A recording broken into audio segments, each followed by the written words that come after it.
Backed by popular demand, I'm excited to share with you another real live case study on this video where you get to look over my shoulder and watch me analyze a real estate deal live. Now, this deal is in Houston, Texas, and as of now, I officially have the house under contract to buy, and I'm in my due diligence phase. So using this deal as a case study, get ready to learn hands-on my 6-step process to analyze a deal to determine the right buy price. Coming up.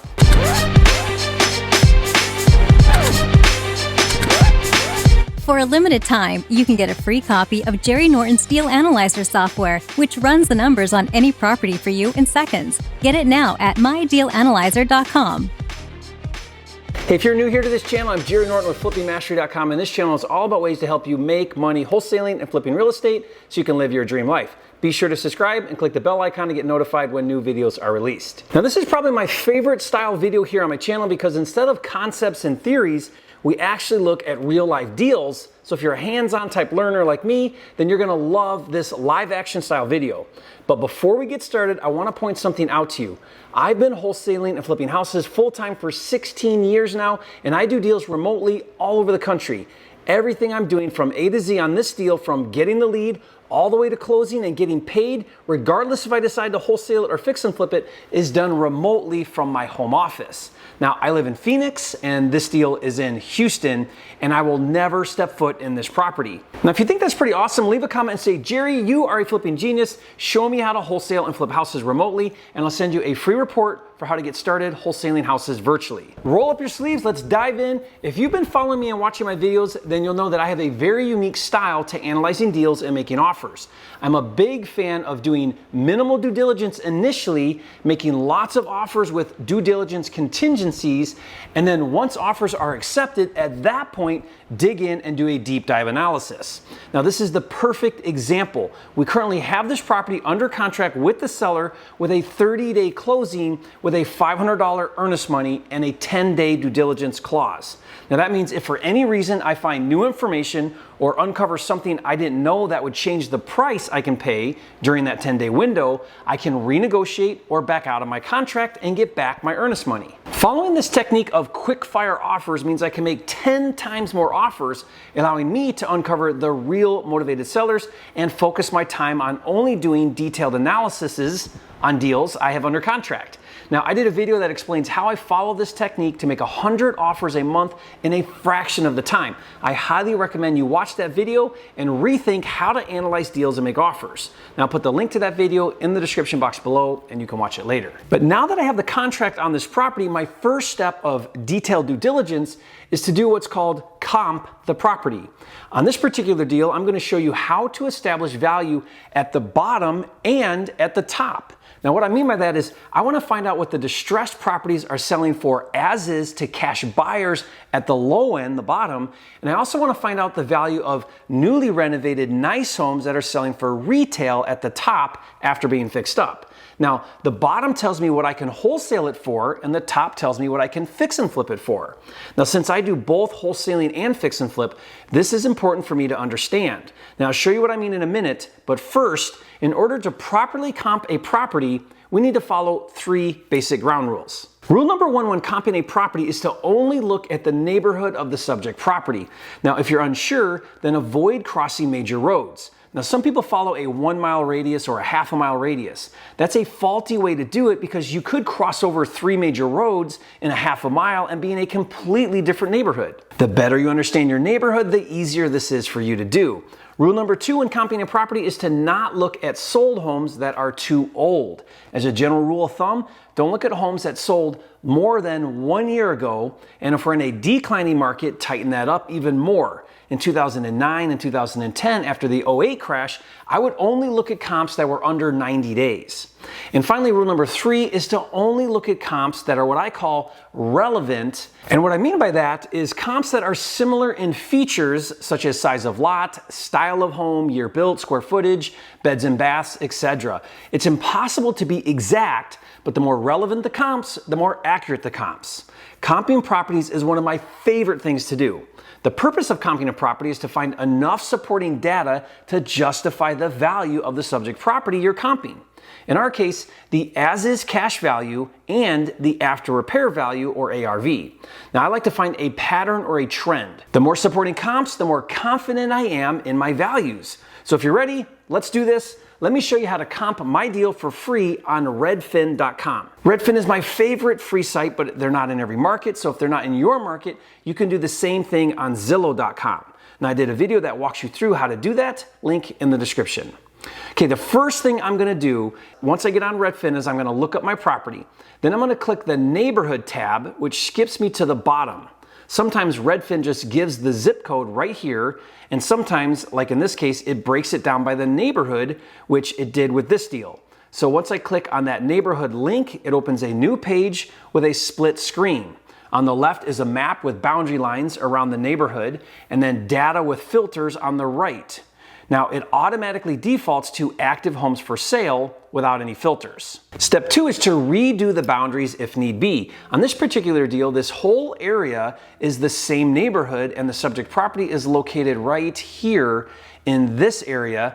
And this neighborhood definitely crosses some major roads, which you can see, which I don't like. Now, if I wanted, I could really tighten up my area. I could just look at this section right here and avoid crossing any roads. To do that, click Remove Outline, then Draw, and use your mouse to draw the area you want to use. But for now, I'm just going to leave it. Once you've selected your area, step 3 is to adjust the date range. Click right here where it says More Filters, and then click Sold, and then change it to 1 year. Now you can see that it automatically updates our map and shows right here the number of comps that have sold in the past year in my selected area. Okay, step 4 is to add in filters that will exclude homes that are not relevant to the subject property. Now this takes a bit of common sense and some good judgment. If you put in too many filters, you won't have anything left to look at, and if you don't put in enough, you won't have very accurate data. You have to consider each deal on a case-by-case basis, but let me show you the most important filters. So obviously click the house filter, and then the first really important filter is the square foot range. Now our subject property is 4,400 square feet, which is pretty big for the neighborhood. How do I know that 4,400 square feet is really big for the neighborhood? Easy. If I click Apply Filters right here and look at the average square footage of several hundred comps, it's showing around 2,400 square feet is the average size in the selected area. So let's go back and click More Filters, and I'm going to put in a filter of a minimum of 3,000 square feet to exclude all of the homes under 3,000 square feet. Now that brought it down to 48 remaining comps. The next most important filter, in my opinion, is the style of home. If you look at my deal, it's a single story, old style ranch. Now I can't compare this home to a second story because they are so different. So I'm going to put max 1 story, which excludes 2-story homes. Now, another important filter is year built. Since we're built in 1964, let's just exclude newer homes. So I'm just going to put a max year of 2000 to exclude homes built after the year 2000. Now, another filter I want to add is lot size. Our lot is a 1/4 acre. So I'm just going to put a max filter of 1/2 acre so I don't look at any big homesteads. Okay, now to narrow it down even more, I could keep adding more filters such as bedrooms, garage, pool, etc. But for now, let's just take a quick look at our results based on these basic filters. Now I'm going to click right here, Apply Filters, and taking a look at my map showing the comps, you can see here is a cluster of comps in this area that range from low-priced homes and all the way up to high-priced sold homes. Now, the first thing I'm going to do is tighten up my boundaries. I don't care about these couple out here, so let's zoom in on just this batch. Remember, we're located right here. So I'm going to remove outline, draw a new area, and then next, let's sort our list from lowest to highest price. To do that, go here where it's got the list of comps and click on the price, and it will sort it from lowest priced to highest price. Okay, now step 5 is to establish the as-is cash buyer value by taking a closer look at the low end of the market. Now, before we take a look, let me explain something to you. In Texas, when they have a flood, they immediately cut out at least 4 feet up from the floor and they remove all of the flooring and drywall to dry it out and prevent mold from growing everywhere. And that's exactly what they did with my deal. So now let's see if we can establish the bottom of this neighborhood. The first one is a lot sale at 225 that somehow got through our filters, so we're just gonna skip that one. And then if I start here and I go through some of these sold homes at the bottom, you can see most of these are flood homes. For example, this one on Rutherglen sold for $275,000. And look, see the drywall cut out? That's a flood house. This one on Queens Lock, they gutted the entire house down to the studs, and it sold for $289,000. This one on Valkeith is another flood home. See all the drywall removed? It sold for $299,000. This one on Braeswood is also a flood house. It doesn't have any pics, but in the write-up it says flood house. So we know that one was a flood house. It sold for $299,000. And then this one on Glen Meadow, it has been re-drywalled, but it's completely empty. So I'm guessing it was also a flood house. It also sold for $299,000. That's 3 flood comps that sold for $299,000. Now this house on Moonlight was not a flood house, but it's really dated. So it's a full rehab and it sold for $337,500. Then this one here on Endicott was a flood house and it sold for $349,000. This one here on Braes Heather sold for $379,000 and it looks like a flood house. Look at this picture. Then this one here on Queens Lock is a flood house and it sold for $415,000.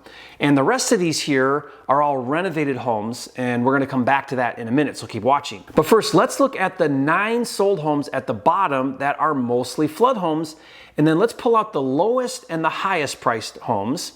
And then let's take the remaining 7 comps that we get, and let's get an average price of $318,700. That means it's safe to say that I could resell my flood house to a local active investor in that neighborhood for around $319,000. So anything less than $319,000 is the spread on my wholesale fee. So if I wanted to make $19,000 as a wholesale fee, I would need to get the contract for $300,000 so I could wholesale it for $319,000. Now I want to pause here for a minute and I want you to think about what I just did. I did not follow a formula to establish my wholesale buy price.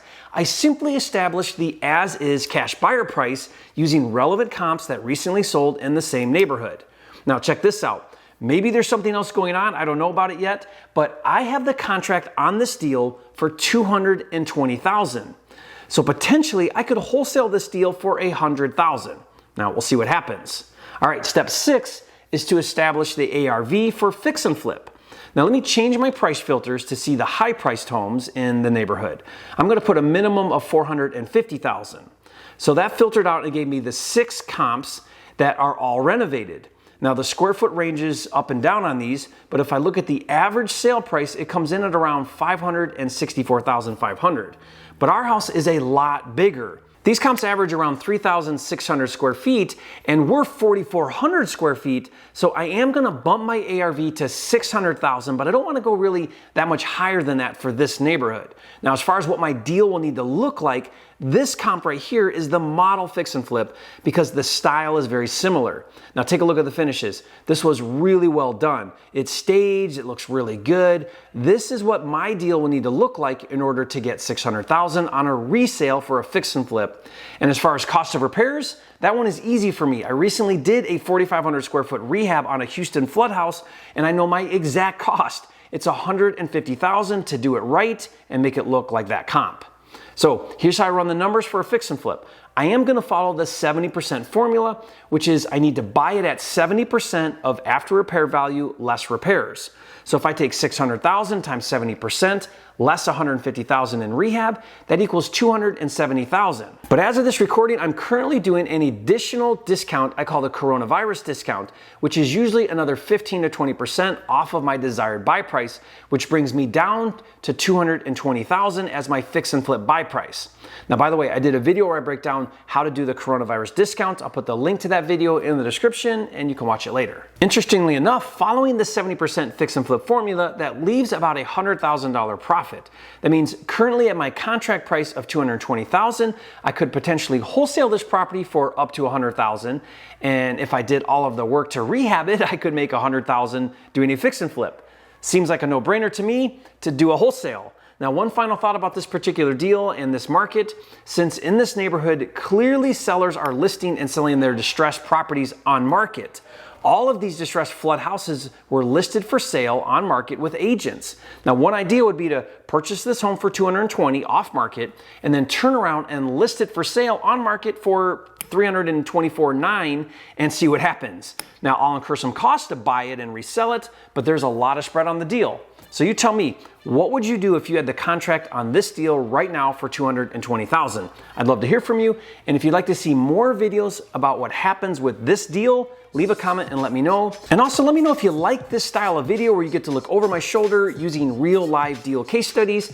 And if you haven't subscribed yet to my channel, do that right now. This is the fastest growing channel on YouTube for all things wholesaling and flipping. And remember, it's not about the money. It's about having the time and freedom to have, be, do, and give everything God has in store for you. That's really what it's all about. And I'll see you on the next video.